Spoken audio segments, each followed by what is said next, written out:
is Channel 3 Eyewitness News. The LDS chapel in Swan Valley has burned to the ground. It has been in the community for 50 years. Firefighters are still there right now, monitoring the area and cleaning up the mess.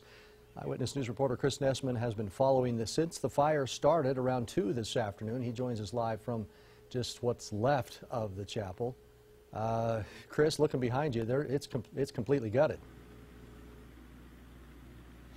Yeah, you can take a look, Todd. I mean, I'm just going to get out of the way. There is hardly anything left of this chapel. It's just a skeleton of what it used to be. And we were told that the fire initially was started in the attic just above the bishop's and clerk's office. Swan Valley Fire Department responded initially and thought they had it out, but then a vent opened up in the roof, and that just fanned the flames, and they expanded from there. And once the main structure of the building caught fire, firefighters just took a defensive stance because it just took off from there. And we talked to multiple people here in the community, some LDS church members, some not, and everyone says they're saddened by what happened. It's really hard to watch it.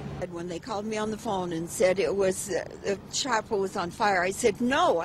For the people of Swan Valley, this was more than just the local LDS church. It was part of life. Been a mainstay in this valley for a long time. People have driven by here for years. It's a big hot spot in the summertime. A lot of summer members come.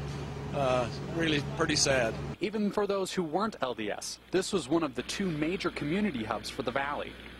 We've got 2 chapels, and that's it. We've got the chapel in the valley, and we've got the LDS chapel, and the 2 of us coordinate things and do things together in the valley, and it's part of our social life. Firefighters had a tough job on their hands. There were no nearby fire hydrants, meaning water had to be trucked in. Plus, it was cold, as temperatures were in the teens and the wind chill was even lower. In the short term, local church members will have to find another place to go to church. After that, definitely rebuild, and go from there.